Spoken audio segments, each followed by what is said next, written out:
Would you like something to drink or some coffee? We can have coffee while we're talking. And Do you want to? I'm okay with it, but if you want to, that's fine. Yeah. I have it all on a tray there. Yeah, if you I want to saw bring that it. you put that together.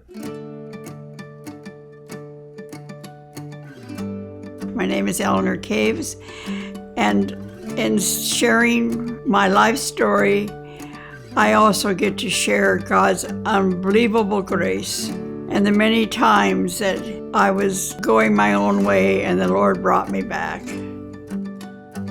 My first experience outside of Lincoln was to go to college in St. Paul, Minnesota, where I heard and responded to work in Ireland with children.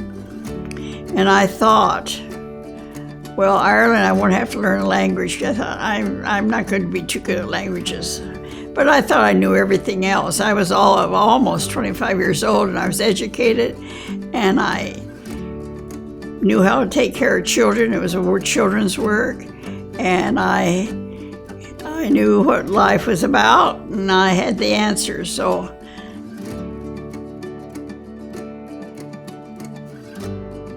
I had 10 children. It didn't take me long to figure out I didn't know hardly anything, and only by the grace of God could we make a family out of this. Okay, so I came home from Ireland. I had to make a living, of course.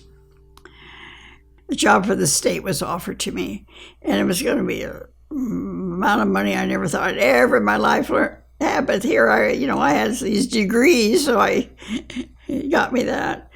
And I really didn't want to do it because I wanted to be in missions. At the same time, I heard about Holt International Children's Service, which had begun the first international adoption after the Korean War. I had prayed about definitely that God would tell me what to do. But then I told God what to do. I said, by Friday, I have to hear from them or I'm going to take this other job. You've given me no option. So Friday came and went. And this was at 5. At 7 o'clock, a call came from Eugene, Oregon. Oregon's time is 5 o'clock. And I was hired. I really thought when I went to Vietnam that I was an okay lady because I had worked for nothing. And I had worked hard, and I realized that it's not what we can do for the Lord. We're not going to build up a bank of good things to do. But it's what God's going to allow us to do, and He's going to allow us to do it through very difficult situations. This is during the Vietnam War. The missionaries were still there. They had not been sent home. I left Vietnam to follow Saigon. Pan Am would bring their planes in to take our kids out. We had 2 planes, a week apart.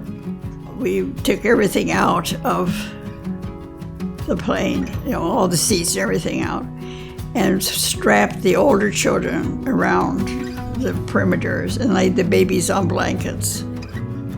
And this story was told to me by one of the older boys. It was the last boy. The last thing he saw, he was the biggest boy, and he was at the bottom. He clung the ladder, knocked it away, and as he's closing the door, the tanks were coming after the plane. That was my exit from Vietnam. And by the grace of God, we did save many, many, many children. I'm 87 years old, and my mission work has taken me to Ireland, to Vietnam, to Korea, to India, back in the States where I did counseling, and now I'm doing work with my immediate community. I do volunteer work at the Food Net. What old age affords you is the ability to look back and see how many times God pulled you over the potholes and you were not aware of it. It's really beautiful to understand that He has a purpose for you, but you need to show up. I'm totally convinced the best years of my life are ahead of me, because at this point, I'm learning more about trusting completely and leaning on His Word and knowing that God has something very special for me.